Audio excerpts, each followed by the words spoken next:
बच्चों, स्वागत है आप सभी का आपके अपने YouTube channel mission top science classes में। दोस्तों, आज हम लोग बीपीएससी तैयारी 4.0 को एक कदम और आगे की ओर बढ़ाते हैं। इससे पहले हम लोग साइंस का भी टॉपिक क्लियर किए, जिसमें हम लोग बायोलॉजी ब्लड ग्रुप के बारे में हम लोग क्लियर कर चुके हैं। आज हम लोग पढ़ने वाले हैं पॉलिटी के पार्ट को। ठीक है, इस पॉलिटी में आज हम लोग उन सारी बातों को समझेंगे जो आपके एग्जाम के पॉइंट व्यू से इंपॉर्टेंट रहने वाला है। तो देखिए, आप लोग हमारे वीडियो को शुरू से लेकर अंत तक देखिएगा, तो जिससे आपको एग्जाम में यहाँ से बनने वाला प्रश्न आपको कभी भी आज के बाद दोबारा नहीं छूटेगा, क्योंकि हम केवल उन्हीं पॉइंट को लेकर के आते हैं जो आपके एग्जाम के पॉइंट व्यू से इंपॉर्टेंट रहता है। तो चलिए हम लोग बिना देर के आज के वीडियो को करते हैं स्टार्ट। आप लोग शुरू से अंत तक बने रहिएगा।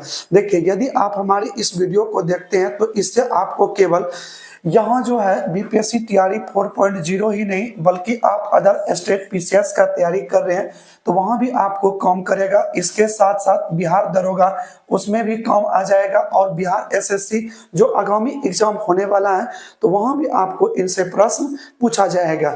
ठीक है, तो देखिए इसमें जो है आपको ये एनसीईआरटी और एससीईआरटी बेस्ड बातें हम आपको बताएंगे इसमें। ठीक है, तो यदि आप हमारे चैनल पर नए हैं तो हमारे चैनल को सब्सक्राइब कर लीजिए और बेल आइकन ऑन कर लीजिए, ताकि जब कभी भी हम इस प्रकार का वीडियो डालें तो सबसे पहले नोटिफिकेशन आपके पास पहुंचे। देखिए, हमारा टाइम है मॉर्निंग सुबह 7 बजे से प्रारंभ होती है क्लास और 8 बजे तक चलती है, और शाम में भी 7 बजे प्रारंभ होती है और 8 बजे तक चलती है। तो आप इस समय आकर के हमारी क्लास को ज्वाइन कर सकते हैं डेली। ठीक है, तो चलिए हम लोग देखते हैं आज हम लोगों का पॉइंट क्या है। तो आज हम लोग पढ़ने वाले हैं सेंट्रल असेंबली के बारे में। देखिए, सेंट्रल असेंबली आगे चल के कैसे पार्लियामेंट यानी संसद में कन्वर्ट हुआ है, उन सारी बातों को बताएंगे। और आज के वर्तमान समय में संसद की स्थिति क्या है, वो हमारे देश के ऊपर किस तरीके से वहां बैठे हुए मंत्री लोग हमारे देश को चला रहे हैं, यह व्यवस्था कैसे बनी, इन सारी बातों को आपको हम एक बगल से डिटेल से बताते हैं। तो आप लोग ध्यान से सुनिएगा। देखिए, जिस समय हमारे देश पर मुस्लिम शासन था तो उनमें से बाबर जो है उनके खानदानी शासन आगे की ओर मुस्लिम रूप से बढ़ते आ रहा था, जिनमें हमारे देश में दिल्ली में मुख्य रूप से बैठे हुए शाहजहां का शासन था। आप लोग यहां से ध्यान से समझते जाइएगा। ठीक है, जब मुगल बादशाह शाहजहां दिल्ली पर शासन कर रहे थे, ठीक है, तो उस समय जो था अंग्रेज भी हमारे भारत में प्रवेश कर चुके थे और बहुत हद तक हावी भी हो गए थे हमारे देश को गुलाम बनाने में। ठीक है, बहुत अधिक तक अंग्रेज हमारे देश के ऊपर शासन व्यवस्था चला रही थी। तो उन था जिस समय अंग्रेज आने से पहले भी। ठीक है, तो देखिए ये जो थे सेंट्रल असेंबली, इसकी हम लोग बात करें तो जब दिल्ली में शाहजहां शासन कर रहे थे, इनकी राजधानी क्या थी, तो इनकी राजधानी हुआ करती थी दिल्ली। ठीक है, शाहजहां की राजधानी क्या थी, तो दिल्ली थी। तो दिल्ली जो था पहले से भी यहाँ की राजधानी बन चुकी थी, क्योंकि मुगल बादशाह यहाँ पर शासन करते थे। ठीक है, तो उसी समय जब 1911 ईस्वी का बात आया, 12 दिसंबर 1911, आप लोग याद रखिएगा, 12 दिसंबर 1911 ईस्वी को उस समय यहाँ अंग्रेज वायसरॉय कौन थे, तो लॉर्ड हॉडी द्वितीय। उसी के समय लगा था दिल्ली दरबार, जिसमें किंग जॉर्ज पंचम का क्या होने वाला था, राज्याभिषेक होने वाला था। ठीक जो था, इन बातों का ऐलान किया गया कि यदि भारत की राजधानी कलकत्ता के बजाय अगर दिल्ली होता है तो भारत पर अच्छी तरीके से शासन किया जा सकता है। ठीक है, तो इन बातों के लिए कलकत्ता जो थी पहले भारत की राजधानी, उसे स्थानांतरित करके कहां लाया जाए, तो दिल्ली लाया जाए। तो इससे क्या होगा कि सेंटर में बैठ करके जो है हम पूरे भारत पर क्या कर सकते हैं, शासन व्यवस्था को आसानी से चला सकते हैं। क्योंकि वहां जो था पहले भी मुगल काल के समय दिल्ली भारत की क्या रह चुकी थी, राजधानी रह चुकी थी, और वो दिल्ली विकसित हो चुका था। इसलिए किंग जॉर्ज पंचम के समय ही इस बात की घोषणा कर दी गई कि दिल्ली जो है भारत की क्या बनेगी, राजधानी बनेगी।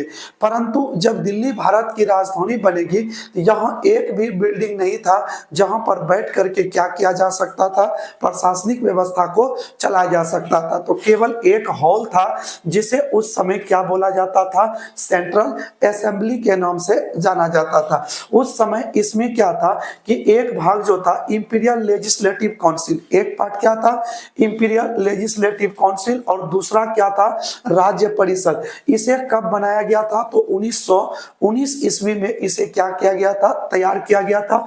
जबकि राज्य परिषद के लिए कोई बैठक के लिए कोई अलग जगह था ही नहीं, जो कि उसी में बैठ करके भी यानी सेंट्रल असेंबली में ही बैठ करके इनकी भी क्या होती थी तो बैठकी की जाती थी यहाँ पर।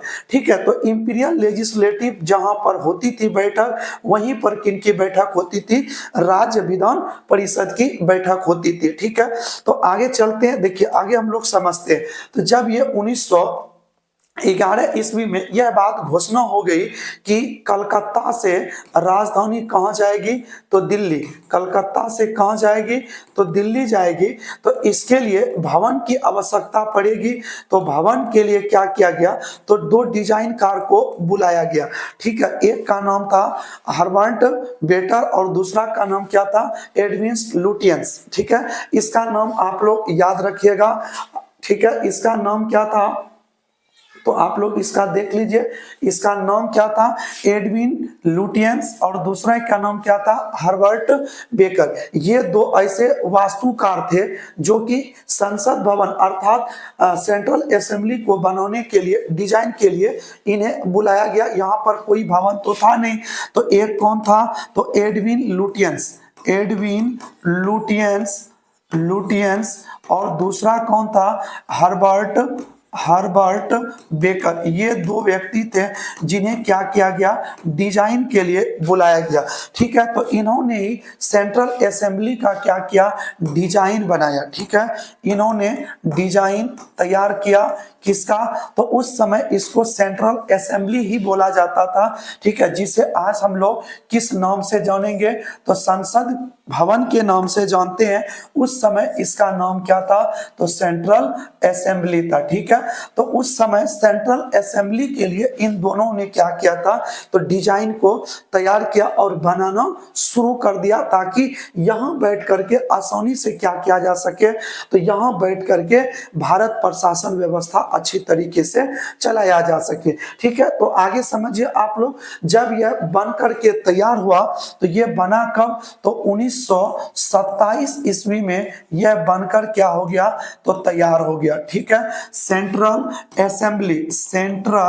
असेंबली जो था असेंबली ये बनकर तैयार कब हो गया था तो 1927 ईस्वी में बनके तैयार हुआ। और इस समय वायसरॉय कौन थे तो इस समय वायसरॉय थे तो लॉर्ड इरविन। ठीक है, इनको भी याद रखिएगा, यही वायसरॉय ने इस सेंट्रल असेंबली का क्या किया था तो उद्घाटन किया था। ठीक है, तो यहां से सेंट्रल असेंबली बनकर तैयार होती थी और यही सेंट्रल असेंबली जो कि अभी आप देख रहे हैं संसद भवन के नाम से, तो आज भी ये प्रेजेंट यानी वर्तमान में है, जिसे हम लोग क्या कहते हैं संसद भवन के नाम से जानते हैं। अब आप लोग ये बात जान लीजिए कि अंग्रेज लोग इसे क्या कहते थे तो अंग्रेज लोग इसे बोलते थे इंपीरियल लेजिस्लेटिव काउंसिल, तो जिसे हम लोग क्या कहते हैं तो लोकसभा के नाम से जानते हैं। और राज्य परिषद को आज हम लोग किस नाम से जानते हैं तो राज्य सभा के नाम से जानते हैं। ठीक है, ये वही सेंट्रल असेंबली है जिसमें 8 अप्रैल, ठीक है 8 अप्रैल 1929 ईस्वी को भगत सिंह और बटुकेश्वर दत्त ने जो था इसी असेंबली में बम फेंका था और इनकलाब जिंदाबाद का नारा लगाया था। ठीक है, ये वही सेंट्रल असेंबली है, तो इनको आप लोग याद रखिएगा। यहां तक आगे चलिए हम आगे आपको बताते हैं। देखिए इसके बाद क्या था कि हम लोग आ जाते हैं संसद के बारे में। ठीक है, क्योंकि हम लोग संसद जान गए कैसे बना था ये, तो आज हम लोग आजादी के बाद इसे हम लोग किस नाम से जानने लगे तो आजादी के बाद हम लोग इसे संसद यानी पार्लियामेंट शब्द से इसको शुरू कर दिए बोलना, क्योंकि आजादी के बाद जो सेंट्रल असेंबली था अंग्रेजों की सारी बातों को धीरे धीरे हम लोग छोड़ने लगे थे और भारत एक संप्रभुता के रूप में संसद भवन बन के हम लोगों का तैयार था।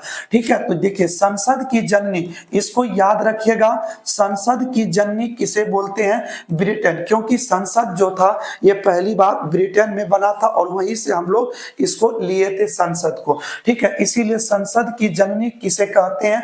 तो ब्रिटेन को कहते हैं। और पार्लियामेंट, देखिए संसद को हम लोग इंग्लिश में क्या बोलते हैं? पार्लियामेंट। और पार्लियामेंट शब्द जो था ये कहां से लिया गया था? तो इनको भी आप लोग याद रखिएगा, ये कहां से लिया गया है? फ्रांस से। और भारत की सारी संप्रभुता किसमें निहित होती है? तो वो निहित होती है किसमें? तो इसी संसद में भारत की सारी संप्रभुता निहित होती है। तो आप लोग याद रखिएगा, अंग्रेजों के समय ये जो हम आज संसद भवन जानते हैं इसे सेंट्रल असेंबली के नाम से जानता था, जहां अंग्रेज लोग बैठ के भारत पर शासन व्यवस्था चलाते थे। और आजादी के बाद उसी का नाम क्या पड़ गया था? तो संसद भवन रखा गया, ठीक है। तो हम लोग संसद की जननी किसे मानेंगे? ब्रिटेन को। और पार्लियामेंट एक अंग्रेजी शब्द है जिसे कहां से लिया गया है? तो फ्रांस से लिया गया। और भारत की सारी संप्रभुता किसमें निहित होती है? तो संसद में निहित होती है। आगे चलिए हम लोग और कुछ नए बातों को समझ लेते हैं एक बार फिर से दोबारा रिवीजन के रूप में, ठीक है। इसको आप लोग याद रख लीजिएगा।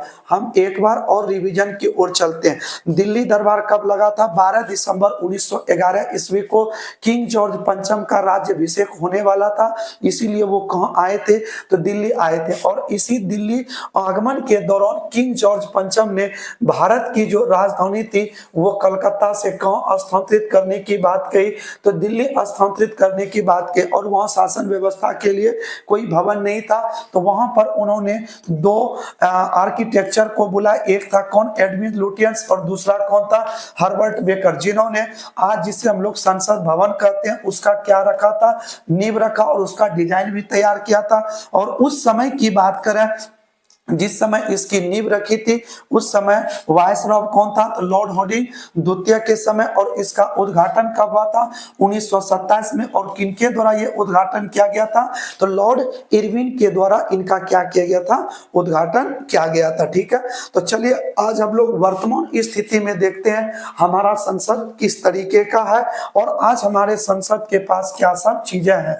देखिए संसद में जो है इसकी अगर हम लोग बात करें तो संसद के अंग जो होते हैं ना इसकी संख्या 3 होती है, ठीक है। संसद के अंग की हम लोग बात करते हैं, संसद की अंग की बात करें तो संसद में कितने अंग होते हैं? तो 3 अंग होते हैं। एक आपका क्या होता है? तो लोकसभा। और दूसरा क्या होता है? राज्यसभा। और तीसरा क्या होता है? तो तीसरा होता है आपका तो राष्ट्रपति, ठीक है। और जबकि अगर हमसे पूछे कि संसद के सदन कितने होते हैं तो संसद के 2 सदन होते हैं, ठीक है। एक सदन होता है कौन? तो लोकसभा। और दूसरा कौन होता है? एक होता है लोकसभा और दूसरा कौन होता है? तो राज्यसभा होती है। संसद के कितने सदन हैं? तो 2 सदन है, लोकसभा और राज्यसभा। जबकि संसद के अंग कितने हैं? तो 3, लोकसभा, राज्यसभा और राष्ट्रपति। अब देखिए सदन का मतलब क्या होता है? जिस तरीके से एक घर है और उस घर में कमरे कितने? तो 2 है। तो उसी तरह संसद क्या है? तो एक बिल्डिंग है जिसमें कमरे कितने हैं? तो 2 है। तो उसके लिए क्या हो जाएगा? लोकसभा और दूसरा क्या हो जाएगा? राज्यसभा। और अंग की बात करें तो अंग कितने हैं? तो संसद अंग जो है 3 अंगों से मिलकर बना है, लोकसभा, राज्यसभा और किससे? राष्ट्रपति से मिलकर के बना है। आइए हम लोग इनके बारे में और समझते हैं। देखिए ये जो है संसद, इसमें सदन कितने हो गए? तो सदन हो गए आपका क्या? तो 2। एक सदन कौन सा हो जाएगा? तो लोकसभा। एक बगल से आप लोग डिटेल से अब समझते जाइए, ध्यान देते जाइए। देखिए ये संसद जो है एक सदन इसका क्या होता है? तो लोकसभा, ठीक है, लोकसभा। और एक सदन क्या होता है? तो राज्यसभा होती है, ठीक है। 2 सदन हो गए। हम लोग थोड़ा सा आर्टिकल्स की बात कर लें कि किस आर्टिकल्स में किसकी चर्चा है। तो देखिए आर्टिकल्स 79 की बात करें तो इसमें चर्चा है किसकी, संसद की। ठीक है, तो आर्टिकल 79 क्या बताती है, संसद के बारे में। और संसद के जो सदन है उसके बारे में हम लोग बात करें तो ये जो आपका 80 देख रहे हैं ना, आर्टिकल्स 80, ये क्या बताती है, ये बताती है कि संसद का जो एक सदन है वो क्या है, तो राज्यसभा है। और 81 क्या बताती है कि संसद का एक सदन क्या है, तो लोकसभा भी है। ठीक है, तो इस तरीके से आप लोग याद रखिएगा कि 79 में किसके बारे में लिखा है, संसद के बारे में। राज्यसभा के लिए आर्टिकल्स क्या है, 80, और लोकसभा के लिए आर्टिकल्स क्या है, तो 81 है। ठीक है, चलिए हम लोग आगे समझते हैं। देखिए संसद के सदन कितने हो गए, तो 2। संसद में सदन हो गए 2, और इसमें बैठने वाले लोगों की बात करें तो एक आपका हो जाएगा क्या, तो लोकसभा, और दूसरा क्या हो जाएगा, तो राज्यसभा। हम लोग पहले बात करते हैं किसका, तो लोकसभा के बारे में एक बगल से जानने का प्रयास करते हैं। देखिए लोकसभा में किस क्या सब होता है इसके बारे में हम लोग बात करें तो लोकसभा, देखिए इसमें जो होता है, लोकसभा में जो भी मंत्री वगैरह चुन के आते हैं ना, मंत्री की आयु जो होती है ना, लोकसभा का सदस्य बनने के लिए इनकी आयु कितनी वर्ष होनी चाहिए, तो 25 वर्ष। अगर कोई भारत का नागरिक है वो लोकसभा का सदस्य बनने के लिए तैयार है तो उसकी उम्र कितनी होनी चाहिए, तो 25 वर्ष अवश्य होनी चाहिए। ठीक है, तो इस मंत्री की आयु क्या होगी, 25 वर्ष होगी। ठीक है, और इस लोकसभा में बैठने वाले मंत्री जो होते हैं ना, मंत्री सीधे किसके द्वारा चुने जाते हैं, तो सीधे जनता द्वारा चुने जाते हैं। ठीक है, जनता द्वारा चुने जाते हैं, इसीलिए सीधे जो जनता द्वारा चुने जाते हैं इसी लोकसभा को तब हम लोग क्या बोल देते हैं, तो इसे हम लोग बोल देते हैं प्रत्यक्ष सदन। क्या बोल देते हैं, तो प्रत्यक्ष सदन बोल देते हैं। और इसे ही हम लोग क्या बोलते हैं, निम्न सदन के नाम से जानते हैं। कौन सा सदन, निम्न सदन के नाम से जानते हैं। तो लोकसभा को हम लोग प्रत्यक्ष सदन या निम्न सदन के नाम से भी जानते हैं। और दूसरी बात अगर हम लोग बात करें कि लोकसभा को भंग किया जा सकता है, लोकसभा को क्या कर सकते हैं, तो भंग कर सकते हैं, क्योंकि इसमें प्रत्येक 5 साल में नए नए संसद इसमें चुन करके आते हैं। और जब नए संसद आने से पूर्व ही ये पूरे घर जो होता है ना, क्या हो जाता है, तो खाली हो जाता है। इसीलिए लोकसभा को क्या कर सकते हैं, भंग कर सकते हैं। यही वजह है कि इसे भंग करने के कारण ही इसे हम लोग क्या कहते हैं, वो अस्थाई सदन के नाम से इसे जानते हैं। तो इसे हम लोग क्या कहते हैं, वो अस्थाई सदन भी कहते हैं। तो ये सारी बातें आप लोग याद रखिएगा। प्रत्यक्ष सदन किसे कहते हैं, लोकसभा को कहते हैं। निम्न सदन किसे कहते हैं, लोकसभा को। और अस्थाई सदन किसे कहते हैं, लोकसभा को। कौन सा सदन भंग हो सकता है, तो लोकसभा को भंग किया जा सकता है। 5 साल में ये पूरी तरीके से खाली हो जाता है। इसमें बनने वाले मंत्री की आयु कितनी होती है, 25 वर्ष होती है। और इतने कम वर्ष होने के कारण इसे हम लोग क्या कहते हैं, तो युवा सदन के नाम से भी इसे हम लोग जानते हैं। तो देखिए एक बार हम फिर से इसे लिख देते हैं तो आप लोग याद रखिएगा कि लोकसभा को कितने नाम से हम लोग जानते हैं। तो आप लोग इसमें ध्यान दीजिए, इसे हम लोग युवा सदन भी कहते हैं। ठीक है, लोकसभा को युवा सदन, इसे हम लोग निम्न सदन भी कहते हैं, निम्न सदन भी कहते हैं, प्रत्यक्ष सदन भी कहते हैं, प्रत्यक्ष सदन भी बोला जाता है। और इसे ही हम लोग क्या कहते हैं, तो अस्थाई सदन भी बोलते हैं।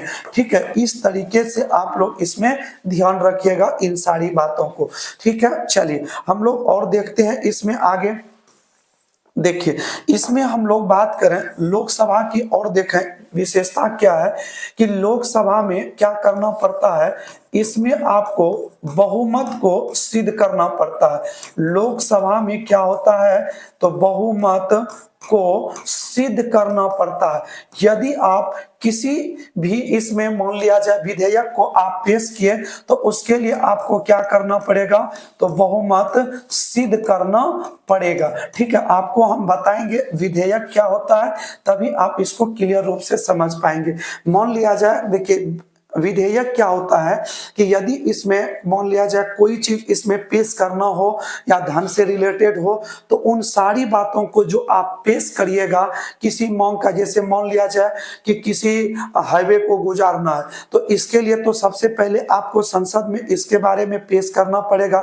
ठीक है, और जैसे वो उसमें पेश होता है तो वो आपका क्या होता है, प्रारूप होता है। ठीक है, उसके बाद वो विधेयक बनता है। उन सारी बातों को हम बताएंगे। तो केवल ये जानिए कि अगर आपको बहुमत दिखाना है तो बहुमत कहां दिखाया जाता है, तो लोकसभा में दिखाया जाता है। ठीक है, अगर हम लोग बात करें इसमें ध्यान से समझिएगा, यहां देखिए इसमें क्या होता है, इसमें कुल सीटों की बात करें तो कुल सीट की बात करें किसमें, तो लोकसभा में। देखिए जरा इसमें थोड़ा सा ध्यान दीजिएगा कि इसमें अधिकतम सीट की बात करें तो लोकसभा में अगर अधिकतम सीट की बात करें तो लोकसभा में अधिकतम सीटों की संख्या कितनी होती है, तो 552 होती है। ठीक है, जिनमें से 552 में से इसमें जो सीट होता है 545, और हम लोग इसमें दो अलग करते हैं। देखिए 543 और क्या ये 2। देखिए इसमें चुनाव की प्रक्रिया की अगर हम लोग बात करें तो निर्वाचित रूप से 543 आते हैं। ठीक है, निर्वाचित कितने आते हैं, 543, जबकि ये जो दो आप देख रहे हैं ये क्या होता है, तो एंग्लो इंडियन होते हैं। देखिए अभी ये वर्तमान समय में समाप्त कर दिया गया है, परंतु इसमें टोटल कितने सीटों पर चुनाव होती है, तो वो होती है कितने, 543 पर, और 2 क्या है, एंग्लो इंडियन है जिसे चुना जाता है। ठीक है, और ये एंग्लो इंडियन कौन है, तो देखिए जिस समय अंग्रेज भारत आए थे तो अंग्रेज यहाँ अपनों क्या कर लिए थे, भारतीय महिलाओं से विवाह कर लिए थे, और देश आजादी के बाद क्या हुआ कि अंग्रेज जो थे ना यहाँ से छोड़कर चले गए, परंतु उनके बच्चे यही रह गए। तो और भारत के लोग जो थे उन बच्चों को हे दृष्टि से देखते थे, अतः उनका संरक्षण देने के लिए सरकार ने क्या किया, तो 2 एंग्लो इंडियन को सीधे चुना जाने लगा, ताकि भारत में बसे हर एक नागरिक को कोई परेशानी ना हो, कोई किसी को ये दृष्टि से ना देखे। इसीलिए इसमें मनोनयन कितने किया जाता है, तो 2 एंग्लो इंडियन चुने जाते हैं, और 543 क्या होते हैं, निर्वाचित होते हैं। आइए हम लोग बात करते हैं आगे। देखिए परंतु आज वर्तमान समय की बात करें तो यहाँ क्या हो गया है कि नए संसद भवन का निर्माण हुआ, जिसमें आज हम लोग बात करें कि लोकसभा की सीटों की बात करें, लोकसभा के सीट की बात करें तो वर्तमान समय में कितने सीट है, तो 888 सीट है। किसके लिए, तो लोकसभा के लिए। ठीक है, तो ये जो है इसके बारे में भी हम आपको बताते हैं। तो ये जो है आपका किसके लिए है, वर्तमान संसद भवन के लिए। ठीक है, वर्तमान संसद भवन में जो है ना लोकसभा के लिए कितने सीट है, तो 888 सीट है। ठीक है, चलिए तो इन बातों को आप लोग ध्यान में रखिएगा। हम लोग एक बार रिवीजन कर देते हैं। तो लोकसभा में बैठने वाले जो मंत्री होते हैं उनकी आयु कितनी होती है, 25 वर्ष, इसीलिए इसे युवा सदन कहते हैं। इसे भंग किया जा सकता है, इसीलिए इसे हम लोग क्या बोलते हैं, वो अस्थायी सदन बोलते हैं। ये इसमें चुने जाने वाला मंत्री सीधे जनता चुन के भेज देती है, इसीलिए हम लोग प्रत्यक्ष सदन बोलते हैं। यह निम्न सदन है। ठीक है, ये कैसा सदन है, तो निम्न सदन है। इसमें बैठने वाले जो टोटल मंत्री होते हैं उसकी कुल सीटों की संख्या की बात करें 552 है, जिसमें 545 पर चुनाव प्रक्रिया होती है, लेकिन उनमें से 2 क्या होता है, तो चुने जाते हैं एंग्लो इंडियन के रूप में, और 543 को निर्वाचित किया जाता है। और इसके मंत्री का कार्यकाल की बात करें, कार्यकाल जो होती है वो कितने वर्ष का होता है, तो 5 वर्ष का होता है। तो लोकसभा के सदस्यों का कार्यकाल कितने वर्ष का होता है, तो 5 वर्ष का। देखिए इन 2 प्रश्नों को आप लोग ध्यान से रखिएगा यार, क्योंकि इसमें कंफ्यूजन होता है। क्या, तो लोकसभा के सदस्य का कार्यकाल, सदस्य का कार्यकाल काल जो होता है वो कितने वर्ष का होता है, 5 वर्ष का होता है। जबकि हम बात करें लोकसभा का, अगर कार्यकाल पूछे तो इनका भी कार्यकाल कितने वर्ष का होता है, तो 5 वर्ष का ही होता है। ठीक है, इनको याद रखिएगा। लोकसभा जो घर है उनका भी कार्यकाल 5 वर्ष, जबकि लोकसभा के सदस्य का भी कार्यकाल कितने वर्ष का है, तो 5 वर्ष का। तो आप लोग इनको अच्छी तरीके से समझ गए होंगे। चलिए हम लोग बात करते हैं राज्यसभा की। ठीक है, राज्यसभा की ओर हम लोग चलते हैं। देखिए राज्यसभा है क्या, तो ये एक उच्च सदन है राज्यसभा। ठीक है, राज्यसभा कैसा सदन है, तो राज्यसभा सबसे पहले हम लोग बात करें कि इसके मंत्री का जो इसमें आयु होता है ना, बनने के लिए आयु कितने वर्ष का होता है, तो 30 वर्ष का होता है। इसका मंत्री बनने के लिए आयु कितना चाहिए, 30 वर्ष चाहिए। ठीक है, इसे विधायक द्वारा चुना जाता है, इसे विधायक द्वारा चुना जाता है, विधायक द्वारा चुना जाता है। ठीक है, इसीलिए इसे जनता सीधे नहीं चुनती है, इसे विधायक द्वारा चुना जाता है। इसलिए राज्यसभा को क्या कहते हैं, इसलिए राज्यसभा को अप्रत्यक्ष सदन के नाम से जाना जाता है। ठीक है, अप्रत्यक्ष सदन भी कहते हैं।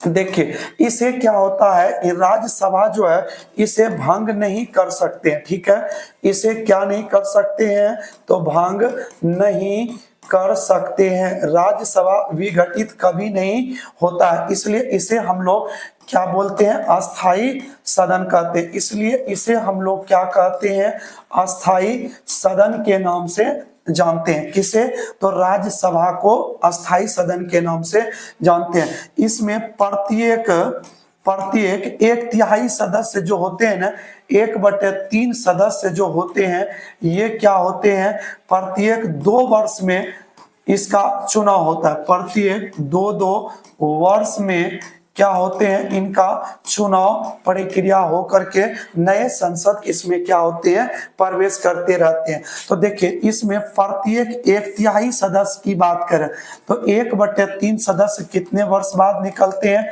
तो 2 वर्ष बाद। यहाँ पर भी 1/3 सदस्य कितने वर्ष बाद निकलेंगे, तो 2 वर्ष बाद निकलेंगे। यहाँ पर भी 1/3 सदस्य कितने वर्ष बाद निकलेंगे, तो 2 वर्ष बाद निकलेंगे। तो देखा जाए कि इसमें बैठने वाले जो मंत्री होते हैं जिसे सांसद कहते हैं, उसका टोटल कार्यकाल देखिए तो 2, 4 और क्या होता है 6, यानी इसके सदस्य का याद रखिएगा। तो राज्यसभा के सदस्य का क्या कार्यकाल जो होता है वो कितने वर्ष का होता है, तो 6 वर्ष का होता है। ठीक है, देखिए प्रत्येक 2 वर्ष में नए सांसद आते हैं।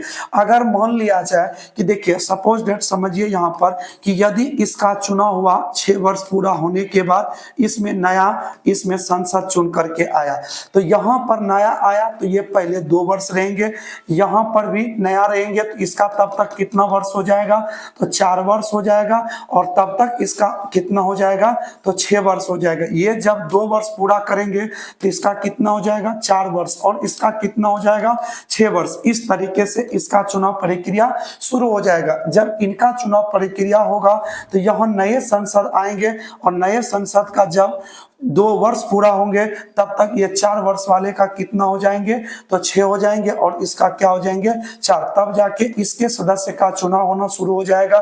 जब इनका होगा तो इसी प्रकार से बारी बारी से इनका चुनाव प्रक्रिया चलते रहता। तो इसमें बैठने वाले सदस्य का कार्यकाल कितने वर्ष का होता है, तो 6 वर्ष का होता है। यह कैसा सदन है, अस्थाई सदन है, इसे हम लोग भंग नहीं कर सकते हैं। ठीक है,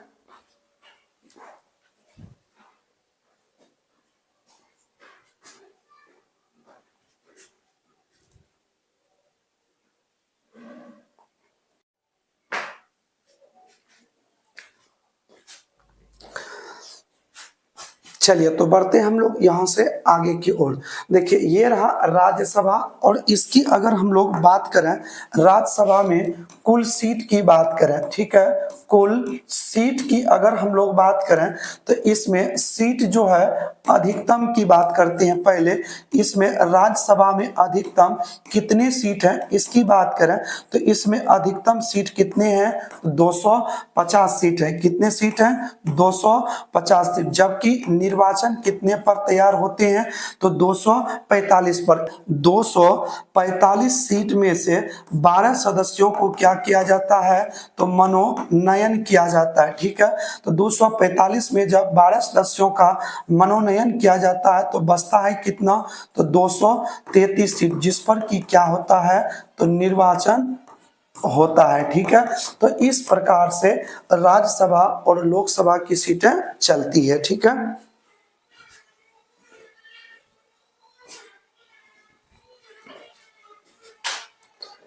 चलिए तो आप लोग यहाँ तक अच्छी तरीके से समझ गए होंगे, ठीक है। तो चलिए हम लोग अब मिलते हैं नेक्स्ट वीडियो में, तब तक के लिए धन्यवाद, जय हिंद।